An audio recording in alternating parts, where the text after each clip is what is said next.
Mesdames, Messieurs, nous sommes partis pour des minutes de réflexion autour de ce numéro de votre émission Mots Grosso. Vous le savez, l'arrivée du président américain Barack Obama en Afrique, précisément au Kenya, les préparatifs, l'arrivée et le message donné par le président Barack Obama. Nous allons en parler aujourd'hui. Vous le savez aussi, le vice-premier ministre, ministre de l'Intérieur, le professeur Évariste Bochab avait déposé au bureau de l'Assemblée nationale le projet de loi sur le découpage territorial. Et aussi, hier, l'Assemblée nationale a voté la loi portant repartition de sièges pour les élections municipales, urbaines et locales. Nous allons parler aujourd'hui également sur la situation de l'opposition en République démocratique du Congo. Gabriel Mokia Mandimbu,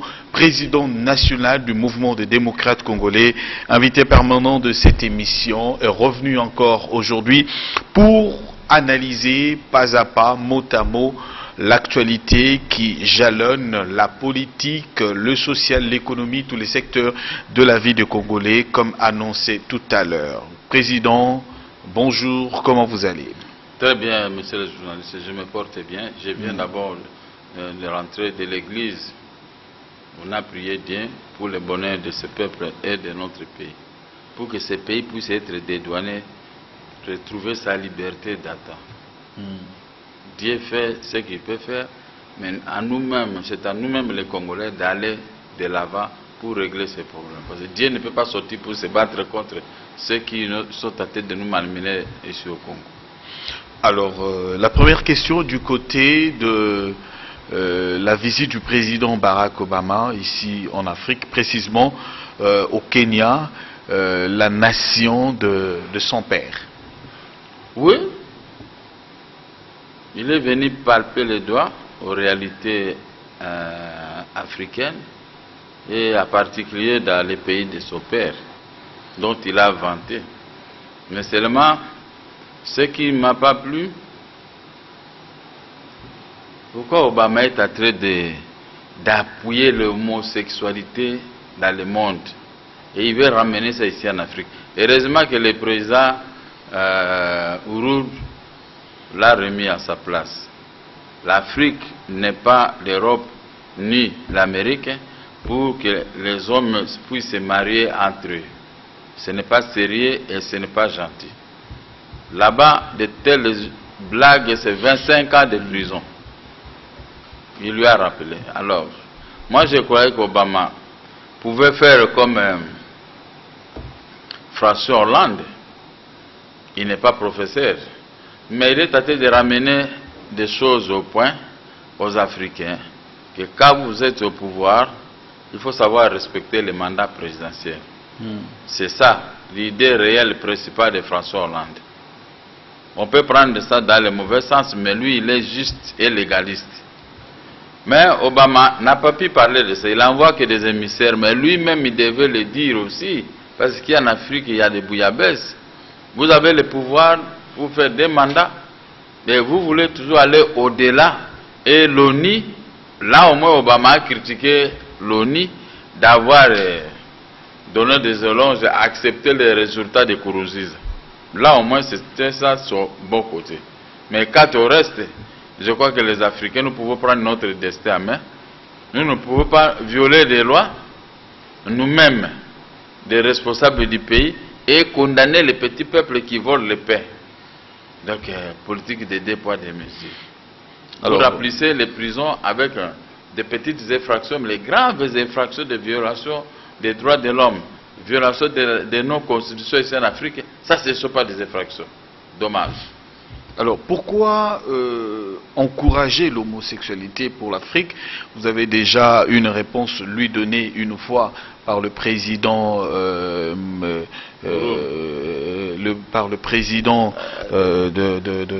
du Zimbabwe, qui lui demandait, qui repliquait contre cette demande-là et qui avait même initié une loi contre l'homosexualité dans son pays.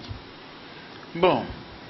Vous savez, c'est comme ça qu'a commencé et Sodome et Gomorrhe. Mais je crois que la plupart de ces pays vers l'Irak et une partie de Jérusalem avaient été incendiés, brûlés par l'Éternel des armées à cause de ce genre de pratiques. Dieu a créé l'homme et la femme.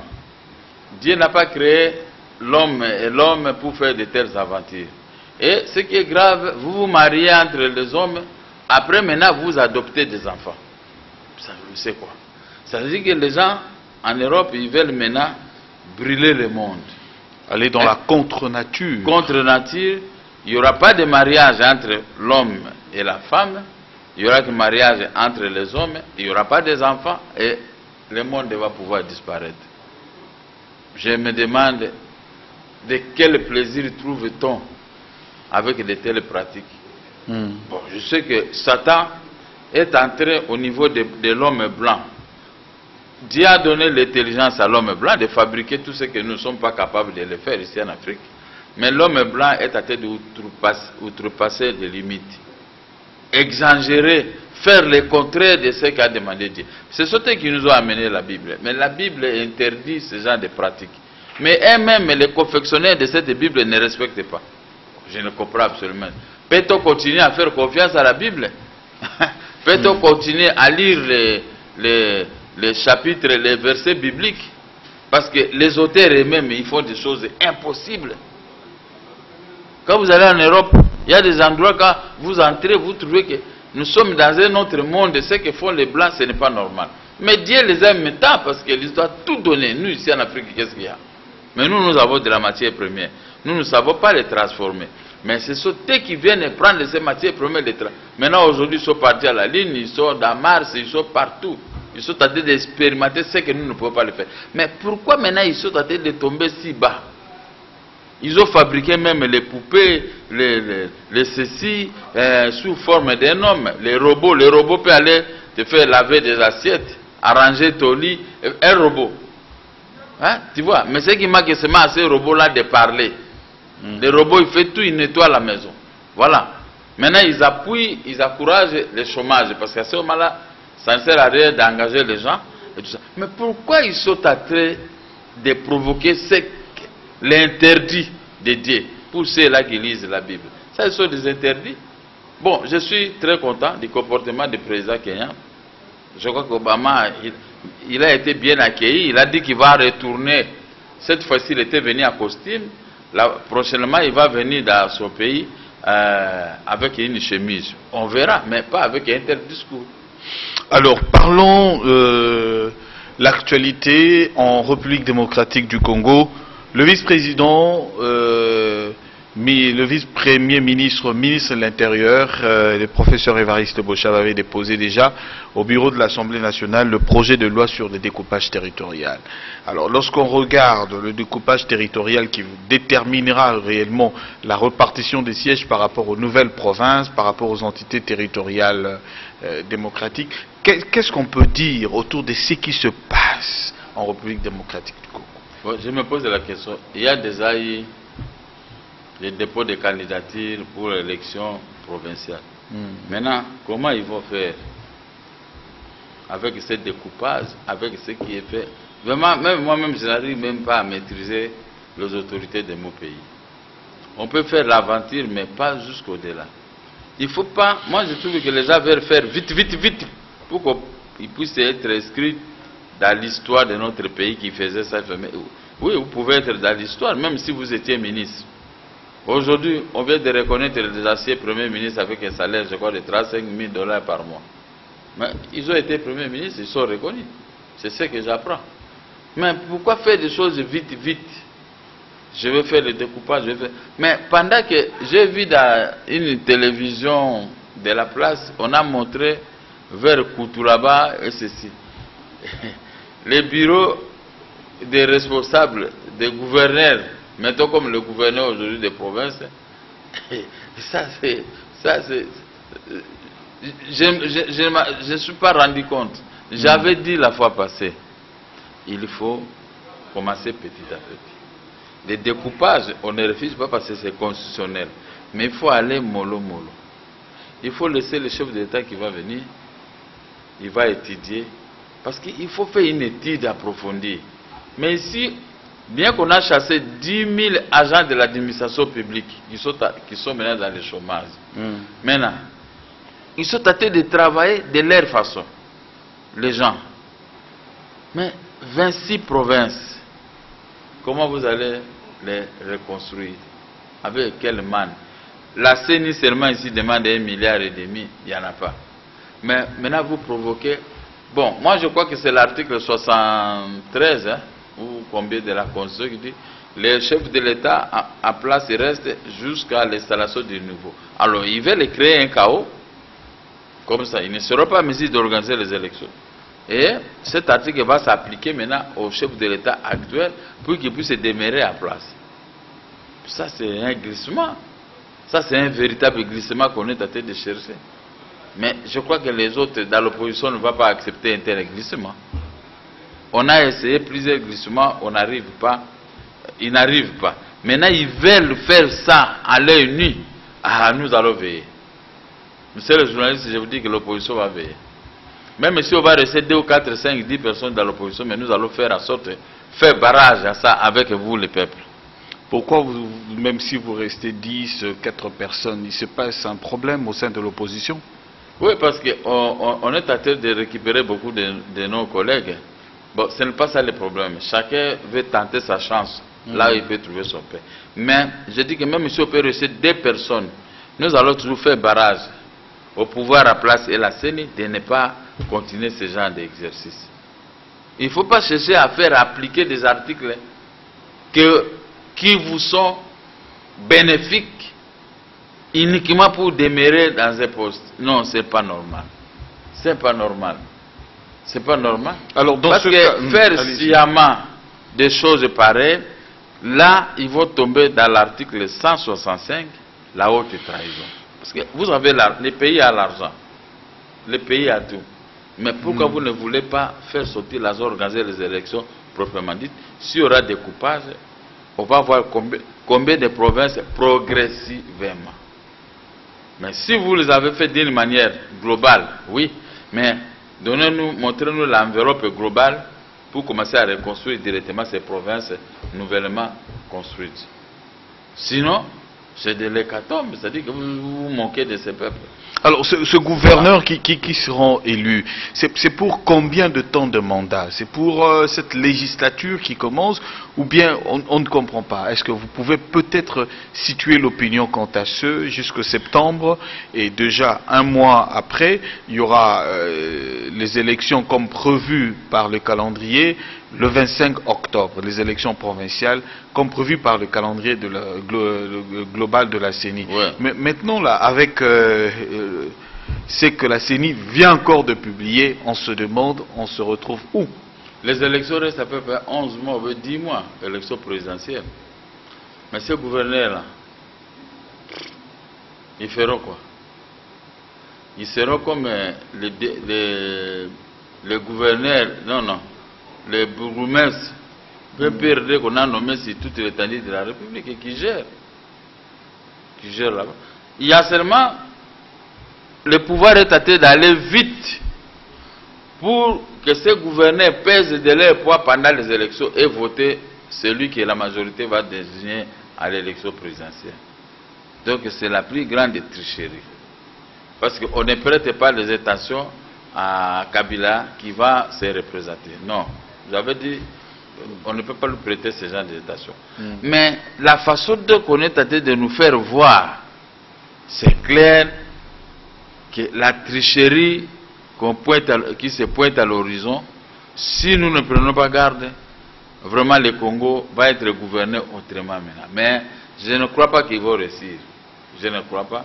Parce que déjà, à moins que peut-être ils ont caché 100 ou 500 ou 600 milliards de dollars quelque part, ou 500 milliards de dollars quelque part, pour pouvoir reconstruire, construire de nouvelles provinces. Mais sinon, ça.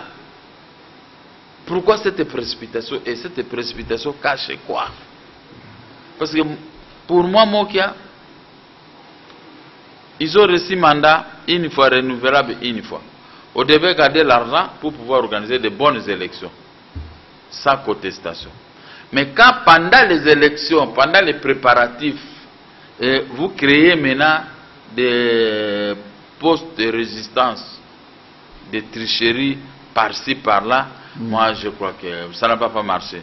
Nous allons veiller, l'opposition. Alors, avec ce qui se passe, qu'est-ce que l'opposition envisage? Je ne dévoile pas. Je ne dévoile pas. Je sais ce que l'opposition envisage. Mais les murs vont bouger. Ah bon? Les murs vont bouger. Alors, parce que quand on est têti, des fois il faut trouver aussi des têtis plus que toi. À ce moment on va se séparer comme on va se séparer. Parce que pour nous à l'opposition, c'est la Constitution. On n'a pas autre chose, messieurs les journalistes. C'est la Constitution. Et pour la majorité, c'est le tricage, c'est le tripatouillage. Il faut tout détruire pour recommencer à zéro et se maintenir et recommencer maintenant l'autre législative sans mandat. Ce genre de tricherie, on en a vu et on en a assez. Mais l'Assemblée nationale a adopté déjà la loi sur la répartition de sièges pour les élections municipales, locales, urbaines. Ce sont des matières qui n'étaient pas prévues dans la session extraordinaire. N'est-ce pas? C'est base de l'article 116 de la Constitution. Mais l'Assemblée nationale est allée au-delà d'insérer des matières qui ne concernaient pas la session extraordinaire. Ça, ce sont des motifs de faire partie des responsables de l'Assemblée nationale qui ont amené une telle tricherie. Les matières doivent être connues d'avance. Mais quand vous insérez d'autres matières pendant la session extraordinaire, c'est un motif de déchéance, de X, Y. Maintenant, nous voyons, la balle est dans le cas des opposants. 50 à 60 opposants suffisent pour démettre ceux qui ont commis ces infractions. Mais je vais voir maintenant. Je sais que il faut marcher, circuler beaucoup d'argent. Mais 50 députés, ça suffit. Ils peuvent traiter cette matière pour régler les problèmes. Contrairement aux matières qu'on a ramenées en dehors de ce qui était inscrit à l'ordre du jour. Donc, quel est l'avenir maintenant des élections, au moment où l'opposition de son côté avait refusé le dialogue, ouais. Une autre partie, l'opposition, avait refusé d'aller aux consultations du président de la République, et que jusqu'aujourd'hui les conclusions n'ont pas encore été données. S'il y aura dialogue, il n'y aura pas dialogue. Quand il y aura dialogue et comment organiser ce dialogue? Alors quel est l'avenir aujourd'hui avec tout ce qui arrive, l'avenir des élections dans le pays? Pour l'opposition, je suis autorisé de le dire, c'est ça l'objet le dialogue. Pour l'opposition. Et pour l'opposition maintenant, il faut organiser les élections crédibles après avoir enrôlé les jeunes gens qui ont atteint l'âge de 18 ans. On peut même repousser d'autres des élections après l'élection présidentielle et législative, ce qui est normal. Bon, l'avenir est trop sombre. L'avenir est trop sombre, c'est parce qu'il n'y a pas de chrétiens dans l'exercice des fonctions, de l'exercice des pouvoirs dans notre pays. Il n'y a pas des hommes corrects. On a affaire à des hommes qui aiment les règlements des comptes. C'est ici que j'ai toujours dit, les gens qui ont pris le pouvoir par les armes, habillés aux élections, des modèles Moïse Katumbi, qui avait dénoncé, c'est tout difficile qu'ils puissent comprendre réellement des réalités des choses, d'être honnêtes. Parce que nous, aujourd'hui, nous nous battons avec vous dans les médias pour que le peuple nous voie, comprenne notre langage. Que si moi qui a un président, est-ce qu'il va respecter ce qu'il est à te dire? Mais nous, la population, nous allons seulement le faire confiance parce qu'il a tout dit. Il n'a plus de nouveautés à nous dire, mais sauf qu'il va commencer à exécuter tout ce qu'il avait proposé pendant qu'il était dans l'opposition. Oui, moi-même, je vais adhérer à ça. Mais les gens qu'on ne connaît pas, qui viennent seulement par les armes, ils prennent un pays, il est très difficile de les convaincre. Voilà comme des choses comme ça. Qui a inséré la matière dans une session extraordinaire qui n'était pas contenue dans une session extraordinaire? Et mais comment ceux-là qui ont fait ce genre de bavures peuvent être exemptés de poursuites par la même Assemblée nationale? Donc, je peux imaginer que c'était un groupe de gens qui sont en train d'endormir le peuple congolais. C'est ce que vous me voyez. Oh non, moi, il est trop dur. Je ne suis pas dur. Mais je suis un homme de légalité. J'aime jouer de la légalité là où il y a un peuple. C'est-à-dire que moi, politicien, je ne suis pas plus intelligent que toute l'Assemblée, que toute la nation congolaise. J'ai mes limites. Il y en a qui sont plus que moi, il y a d'autres qui sont plus que ceux-là. Donc, c'est comme ça qu'on peut gérer le pays. C'est par là, ma liberté se termine là où commence la liberté de l'autre. Mais ici, ça ne se termine pas. Tu es chef de l'État, tu dois rester là jusqu'à ce que la mort va te surprendre. Alors là, ça ne va pas. Alors, entre vous et les autres, qui voient mieux? Qui voient mieux? Qui ont la meilleure vision du Congo? Peut-être que c'est que eux font. Vous ne le comprenez pas. Vous le comprendrez peut-être demain. Pourquoi ne pas laisser les autres faire d'abord et suivre ce qu'ils font? C'est une bonne question. Mais depuis qu'ils ont commencé à travailler, vous avez déjà vu l'opposition faire quoi? Nous faisons des déclarations conformément à l'article 8 de la loi portant statut de l'opposition promulgué par les pouvoirs à place, n'est-ce pas? Mais le grand problème, c'est que les pouvoirs à place est tenté de faire des jongleries avec la CENI dans la gestion. Comment on peut expliquer que toutes les entreprises de la République ne produisent pas grand-chose? Donc il n'y a pas de production. Quel genre de production que vous voyez là? La plupart des entreprises publiques de l'État sont presque à faillite. N'est-ce pas? Bon, c'est quelle vision qu'ils ont de mettre tout ce qu'ils ont trouvé en faillite? Mais les rares qui produisent cet argent prennent d'autres destinations. C'est par là qu'on ne s'attend pas avec les pouvoirs à place. Pour nous, vous devez gérer, si vous allez laisser 5 000 milliards dans les caisses de l'État, nous laissons encore 5 000 milliards, plus les votes, ça fait 10 000 milliards dans les caisses de l'État. Cela va partir de la continuité des affaires de l'État. Jusqu'à ce que quand les enfants viendront nous remplacer tous, ils vont suivre le même modèle. Mais quand les enfants ils savent que nos papas ont géré, quand vous voyez l'argent de l'État, prenez, va acheter des voitures, ça contrôle. Prenez tout l'argent des caisses de l'État, va cacher ça en Europe ou ailleurs. Personne ne peut te poursuivre. Et à chaque fois qu'on pose, il y a une route qui est cassée comme l'avenue du commerce, vous allez seulement dire non, le pays n'a pas de moyens.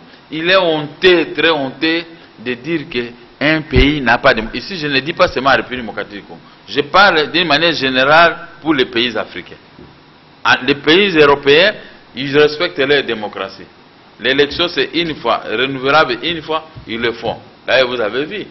Chirac est parti, Mitterrand est parti, non, Giscard est parti, Chirac est parti, qui est arrivé, Sarkozy est parti, maintenant François Hollande est là, lui encore il est champion, il ne va même pas toucher à la constitution, il va partir, soit il doit être réélu. Mais nous en Afrique en général, on a toujours tendance, même le président Boni Yahi de Bénin, connaît à tête de vanter qu'il a accepté, parce que François Mitterrand est allé lui dire, et lui-même il a vu les réalités en face de la mort de Kadhafi, et il y a d'autres chefs d'État. Alors il a compris, parce que là quand il prenait son verre, et des fois il déraillait, il dit, la constitution béninoise peut être révisée. Des fois on l'attaquait, des fois il vient, non, je ne peux pas. Alors voilà, là, ça ce sont des tentations.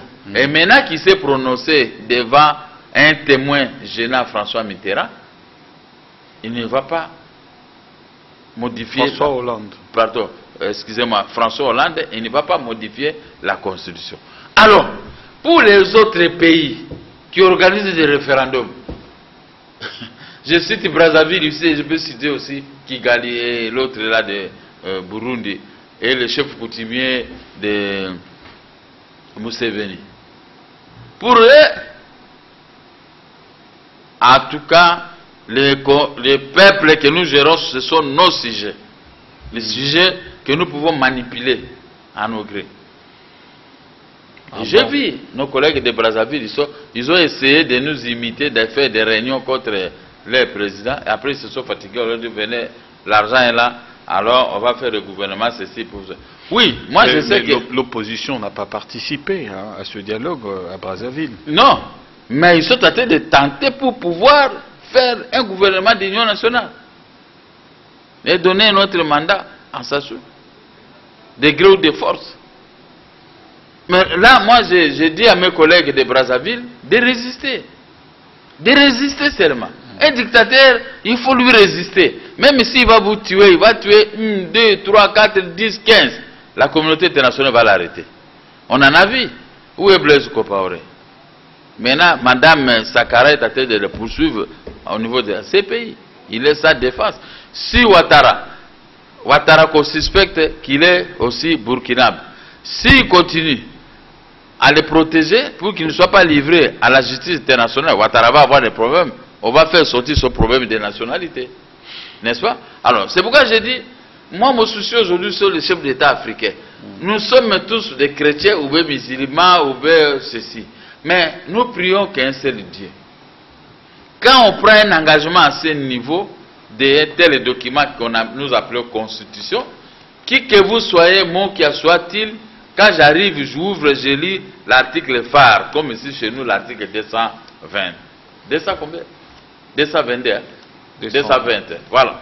L'article 220. Je lis, ça dit comme ça. Ça dit mandat, la durée du mandat est de 5 ans. Et renouvelable une fois. Je ferme. Je fais autre chose. Arrivé au moment opportun, je dis voici l'argent. On va organiser des élections. Moi, je ne serai pas chef de l'État. Mais ça, je ne m'adresse pas seulement à la République démocratique du Congo. Mais l'Afrique n'aime pas ça. Quand on a pris le goût du pouvoir, on dit non, c'est fini. J'ai construit des maisons. Mais vous pouvez construire des maisons, construire des routes. Mais si vous étiez un chef d'État assassin dans un pays africain, un chef d'État voleur, un chef d'État qui ne respectait pas les droits de l'homme, mais vous serez toujours poursuivi. Vous ne serez pas couvert. Mais alors, si vous utilisez des mécanismes pour s'asseoir de force, le peuple va te poursuivre. Alors, je reviens sur un aspect de votre réponse, mais on vous accuse également, vous le politicien, et beaucoup plus de l'opposition, pour dire que quelque part, vous n'avez pas de personnalité, vous n'avez pas de persévérance, vous tombez à tout bout de champ lorsqu'il y a de propositions pour devenir ministre, pour occuper un poste dans une entreprise publique. Ça c'est de 1. De 2, vous dites là qu'il n'y a pas de production, mais il n'y a pas longtemps, le Premier ministre a dit que le chômage, le taux de chômage avait baissé déjà de 40% pratiquement. Alors, quand on regarde ce qu'il y a maintenant dans le pays, on voit qu'il y a quand même la relance de la production, M. Monka. D'abord, la personnalité... On n'a pas des instituts de sondage ici chez nous. Tout ce que nous faisons, nous imaginons. Je crois que le ministère du Travail peut nous dire, parce que moi-même qui vous parle, je reçois des milliers de dossiers des étudiantes et étudiants pour aller intervenir dans telle ou telle entreprise pour qu'ils puissent être embauchés. N'est-ce pas? Et chaque fois que je cause avec quelqu'un, il dit, président, je suis licencié en ceci, mais je n'ai pas le travail. Président Moukia, je suis ceci et tout ça. Mais la plupart de tous ces chômeurs-là, par quelle magie, par quelles entreprises créées par Matata Mpogno, immédiatement, pour qu'il y ait au moins une baisse des chômages à 40%. Vous savez, je n'ai pas compris. Il n'a pas explicité. Il a dit seulement comme le roublard. Quelqu'un, ce n'est pas lui, mais quelqu'un, il vient seulement. Moi, j'ai $10 000 dans mes poches. J'ai $150 000 dans mes poches. Hein? Il a parlé seulement pour pouvoir embrouiller les gens. Mais quand on le vérifie, il n'a même pas $100. Rien. Il n'a rien, mais oui, monsieur le journaliste. Il n'a même pas $100 dans ses poches. N'est-ce pas? Il n'a même pas $100 dans ses poches.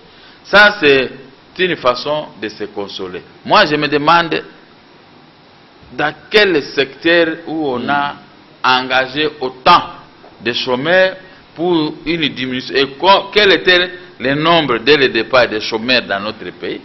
En France, on dit 3 235 000 et quelques. Après, maintenant, non, il y a 10% de diminution, il y a 20% de diminution. La France n'a jamais dit, bien que là, on engage aussi beaucoup, qu'aujourd'hui, ici en France, il y a 40% de diminution de chômage dans notre pays. Mais ici au Congo, on n'a pas... on n'a rien. Ah bon? On ne vérifie rien. On ne connaît pas le nombre de chômeurs. Parce qu'en Europe, ces chômeurs-là sont payés. C'est pourquoi ils ont les statistiques. Mais ici, on ne paye aucun chômeur. Même si on peut payer chômeur, peut-être... On a quand même des demandes d'emploi chez l'ONEM qui enregistre. Non, ça c'est faux. Ça, ce ne sont pas des demandes. Mais où est-ce que... Moi, je vous dirais que Matata Ponyo, il est le premier ministre qui passe à la télévision, qui nous explique dans tel domaine, on a ceci, dans ceci, dans telles entreprises créées, on a engagé ceci. Maintenant, auparavant, on avait 1500 chômeurs. Maintenant, il reste 40%, il reste que 60%, on a déjà fait. C'est faux, il ne le fera jamais et il n'a jamais fait. Ça, c'est seulement de dire pour plaire au président de la République et plaire au peuple, peut-être de trouver son mandat, protéger son job et son mandat. Mais en protégeant les mandats, mais vous vous grillez de vous-même. Vous vous broyez vous-même. 40%. Où? Non, vous ne croyez pas. Moi, je suis... Ce n'est pas parce que je suis opposant et que je m'oppose à tout. Non, il y a de bonnes choses. Si vous faites de bonnes choses, moi, je suis prêt à dire non, ça c'est vraiment bien, c'est fantastique. Parce qu'après tout, tu vas partir, tu vas laisser pour les peuples, pas pour moi, pour nous tous. Mais 40% de diminution, j'ai dit faux et archi faux. Et sur la personnalité des opposants, des hommes politiques, là aussi c'est un fait. Hein? Je peux dire, ce n'est pas compliqué. Vous savez, ailleurs, on donne des subsides aux opposants. Hein, dans d'autres pays du monde. Mais la Constitution, vous le reconnaissez quand même. La Constitution, la loi 04 portant organisation et fonctionnement des partis politiques, nous reconnaissons ça. Mais au Congo, qui peut vous donner la réunion du Conseil des ministres ou des pouvoirs à place? Toujours, si vous donnez aux opposants l'argent, c'est leur donner des couteaux. C'était venu à moi-même qu'on avait dit. Moi-même, on m'a dit que moi qui a beaucoup d'argent ici, hein, on peut lui payer beaucoup, on peut lui restituer ses biens. Mais si vous lui donnez, c'est que vous l'avez donné un couteau à la main, bien que ce sont ses droits. Bon, un couteau à la main, pourquoi un couteau à la main? Parce qu'à ce moment, je vais m'installer sur toute l'étendue de la République, je vais les combattre d'une manière démocratique et je vais être reconnu par les peuples sur l'Assemblée du territoire national, bien qu'ils n'aiment pas que nous on puisse passer dans les chaînes qui couvrent l'étendue du territoire national. Vous voyez, à partir de ce genre d'égoïsme, dis-moi un peu sincèrement, ce n'est que normal que les opposants faibles puissent arriver à ça. Et un type comme moi, je prends l'exemple de moi-même. J'ai été 8 fois en prison. Mais je ne cours pas auprès du pouvoir à place de Sangali Panalia, non. Non. Mais je veux voir des ministres payer mon argent. Mais là, vous accusez indirectement vos collègues également. Non. Vous voulez dire que vous ne courez pas, mais les autres courent. Je parle d'abord de moi-même. Charité bien ordonnée. Hein? Commence par soi-même. Ah, par soi-même. Je commence par ce que moi-même je vis. Mais il n'est pas dit que je ne peux pas avoir un ami, même un ministre, qui veut dire, moi, je vais prendre $1000 ou $500. Mais ça n'a rien à voir. Il n'est pas dit que je ne peux pas avoir un ami, même dans l'opposition, qui peut dire, ah, il y a un qui a eu problème, vous dites, j'ai $2000 à $3000. Ça c'est autre chose. Mais, prendre ma fonction, mon titre, en tant qu'opposant, et aller céder ça, vendre ça au pouvoir, la nuit, comment je peux le faire? Je ne l'ai jamais fait, je ne le ferai jamais. Donc il y a des amis à vous qui le font. On va en arriver, mais mon objectif c'est faire partie de ceux qui sont là. Je veux ramener les peuples. Il ne faut pas que les peuples maintenant disent oui, Vous êtes devant, mais nous avons des informations sur toi. Tu fais ceci, tu fais Olingo Bomisabiso Pamba. Ça, ce n'est pas du tout gentil. Mais ce qu'il faut ça, dans chaque organisation, même à la CIA, il y a toujours des gens, des mouchards. À l'opposition congolaise, il y a trop de mouchards. Mais je vous résume ça, ce sont des moyens. Parce qu'il y en a qui ont travaillé, il y en a qui ont eu beaucoup d'argent, mais il y a d'autres qui n'ont jamais travaillé.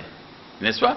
Ils ont terminé des études, ils sont des opposants jusqu'à aujourd'hui, mais le pouvoir après ne les regarde pas. Mais en Europe, vous ne verrez pas un opposant trop pauvre.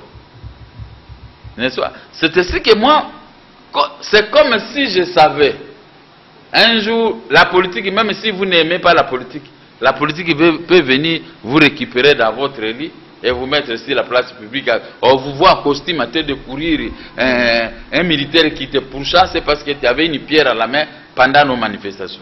Ton fils est là en train de regarder comment son père est en train de courir. Et le soir, vous vous retrouvez à la famille. Il dit, non, ça c'est la politique, n'est-ce pas? Mais, nous avons investi dans l'agriculture.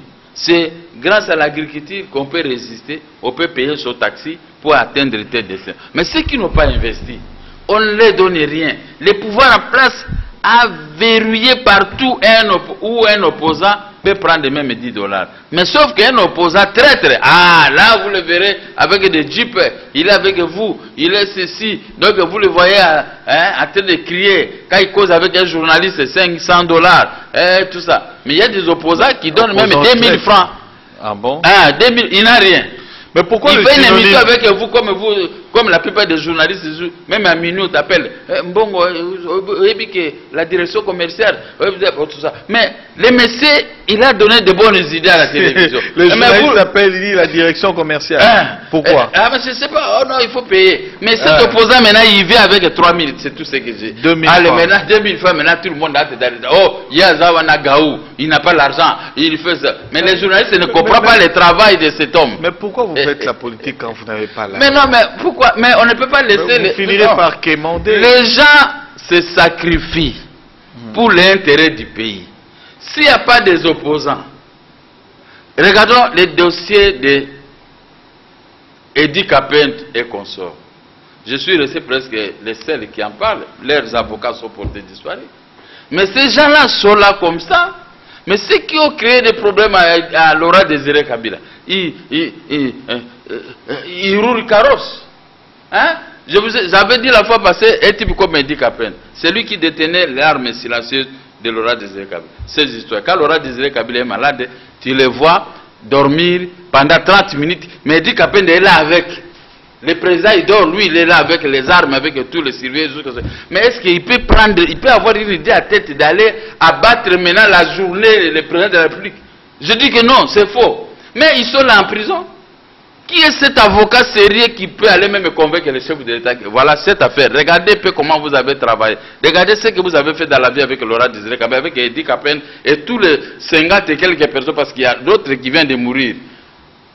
Mais regardez ne fût-ce que ça, pendant des années, ils ont protégé Laurent Désiré Kabila. Et ils ne pouvaient pas, la mort de Laurent Désiré Kabila est venue de loin.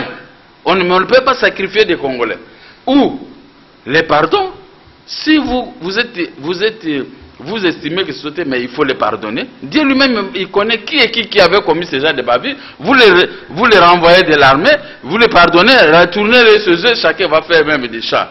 Alors, il n'y a personne, mais il n'y a que nous les politiciens. Il n'y a que nous, comme moi, j'en parle parce que je suis confiant et j'ai confiance à Edi Kapent et consorts. Alors, voilà, quelle est la... là, que si nous ne sommes pas là, ces opposants pauvres ou riches, s'ils ne sont pas là, comme les pouvoirs en place ne respectent pas les droits de l'homme, hein? Parce qu'on arrête même les gens des droits de l'homme, mais nous sommes là, les généralistes dans la politique. Si je vous donne même 2000 francs, ne me critiquez pas. Laissez-moi seulement. Donc vous n'avez que de 2000 francs. Mais c'est ça, pour l'ensemble de l'opposition. Ne nous critiquez pas. Alors, je parle pour l'intérêt de l'opposition en général, c'est parce que nous n'avons pas de possibilités comme le pouvoir à place. Mais le pouvoir à place, il vous trompe, vous, le peuple. Mais laissez la politique. Je ne peux pas laisser. Quand je vous vois, vous, mon papa, vous touchez 70 000 francs par mois. un policier touche 80 000 francs ou 60 000 francs par mois. Moi, je vois que tel policier a 6 enfants. Il y a seulement, je peux rire pour rire parce que Dieu a créé le sourire. Mais à la place de ça, de verser des larmes, je ris seulement pour verser larmes de crocodile. Mais nous devons être là pour vous protéger. Alors, la dernière question. Oui, pour vous protéger, sinon vous allez tous disparaître. Monsieur Moukia, aujourd'hui, quelle est l'alternative que l'opposition propose pour le dialogue, les consultations, si jamais il y a élection? D'abord, l'opposition politique a son programme de gouvernement. Chacun de nous a son projet de société. Vous voyez, quand un opposant a un litige quelque part, il est humilié. Il est vraiment humilié parce qu'ils savent qu'il n'a pas de possibilité, il faut l'humilier. Mais l'humiliation précède de quoi? La gloire aussi, même l'humiliation. Alors, l'alternative pour aujourd'hui, l'opposition congolaise a le vent à poupe. Joseph Kabila ne sera pas candidat. Je crois à tout ce qu'il avait dit dès le premier discours qu'il avait prononcé quand il avait pris le pouvoir en 2001. Il a été correct. Mais sauf du côté de la magistrature qu'il avait dit, il est tenté d'échouer. Il a échoué lamentablement. Mais pour nous, dans l'opposition, connaissant cela, que le pouvoir à place a échoué lamentablement, nous avons le vent à poupe. Nous allons gagner, battre le pouvoir à place à brèche. À 1 minute. C'est ce qu'on ne voit pas sur le terrain. Non. On vous voit vous disputer. Non, les disputes. Non, papa. Les enfants des mêmes familles se disputent. C'est rien. Quand il s'agit de s'organiser, vous n'êtes pas là. Oui. Est-ce que c'est cette opposition-là qui va faire face aux élections? Vous savez, nous sommes mélangés avec l'opposition parlementaire et extra-parlementaire. Les parlementaires, ils ont les salaires de 9 000, 10 000 $. Avec ça, ils ont l'arrogance. Tu vois même le nombre de jupes qui se prennent. Mais parmi nous, dans l'opposition, nous sommes à pied. Hein? On est intelligent. Mais voilà, ce complexe de supériorité qui fait en sorte que, mais devant des problèmes trop cruciaux, la plupart d'eux ne viennent même pas faire le développement de ce qui se passe à la télévision. C'est l'opposition extra-parlementaire et les opposants des pauvres. C'est ceux qui viennent avec des analyses justes, convaincantes, vis-à-vis de notre peuple. C'est là où ils créent les problèmes. Hein? Vous avez des costumes meilleurs, les autres ils sont épais, tout petit peu minables. Mais moi, je ne vois pas ça parce que moi je vois que vous venez en culotte opposant, que vous, si c'est chez moi, Mokia, je vais vous recevoir à bras ouverts parce que je connais le travail que vous êtes en train de faire avec 1000 difficultés. Mais les autres, ils ont le salaire. Mais d'ailleurs, même ce salaire-là, pour voir l'égoïsme des députés, ils ont 9 000 $ à toucher par mois ou 6 000. Mais il faut payer 900 $ aux travailleurs et agents de l'État. Il faut défendre ça. Mais c'est ça l'égoïsme qui conduit ça même dans nos réunions. Mais pour nous, malgré tout ça, l'opposition a le vent à poupe. Malgré ça, nous avons le vent à poupe. Moi, je sais que nous allons battre ces pouvoirs parce que ces pouvoirs ne nous a pas donné l'eau, ne donnent pas l'électricité, ne paye pas de bons salaires. Ces pouvoirs n'ont pas de bonnes routes. Si on peut me parler que de 2 routes, boulevard et l'autre boulevard, donc tout le reste là c'est zéro parce que passer même à l'avenue du commerce, même aux environs de l'avenue du commerce, vous allez voir c'est comme si nous ne sommes pas dans la ville de Kinshasa. Alors, devant ces échecs que vous-même, la population, vous comptabilisez, l'opposition a le vent à poupe. Et nos décisions qui seront prises, si le jour où, moi je veux présider la réunion de l'opposition, si je dois demander le départ de tous les gouvernements et tous les pouvoirs, parce que nous allons rester dans ces pays pour redresser l'économie et le social. Alors, M. Moukia, un mot de la fin. Un mot de la fin pour moi. N'ayez pas peur pour les élections. On doit enrôler les nouveaux venus qui ont atteint l'âge de 18 ans. Le pouvoir à place qui est sortant doit remettre l'argent. Pour qu'on ne donne pas l'astuce à Malouma Loué Consort de ne pas organiser de bonnes élections. N'est-ce pas? Et les problèmes des gouverneurs, on devait s'asseoir à ça. C'est parce que vous avez un problème, un grand problème des élections et des 23 ou 24 contraintes. Pourquoi vous précipitez à faire des choses graves que vous n'allez même pas maîtriser? Que des petites choses seulement qu'on vous demande de l'argent, parce que parmi beaucoup de gens qui nous gèrent, ils ont des milliards. Comment seulement la RDC, la mère patrie, doit manquer des milliards alors que des petits qu'il a mis au monde doivent avoir de l'argent plus que leur maman RDC. Alors pour moi, je termine en disant, je demande à ceux-là qui sont sortants de regarder en arrière et de regarder en avant. La vie ne s'arrête pas à une journée. Il y a de ces chefs d'État du monde qui ont été poursuivis même pendant les exils. Ils ont quitté le pouvoir avec des milliards de l'État. Ils ont été récupérés pendant des années après et ils ont remboursé tout cet argent. Parce que la communauté, la même communauté internationale dont vous faites confiance de cacher l'argent du pays, là-bas c'est la même communauté internationale qui peut vous livrer en donnant les documents nécessaires à un pays dont vous avez pillé pour pouvoir procéder aux saisies et vous étaler avec humiliation à la place publique. Merci M. Gabriel Moka. Je rappelle que vous êtes président national du mouvement des démocrates congolais, parti de l'opposition radicale en République démocratique du Congo. Merci d'avoir répondu.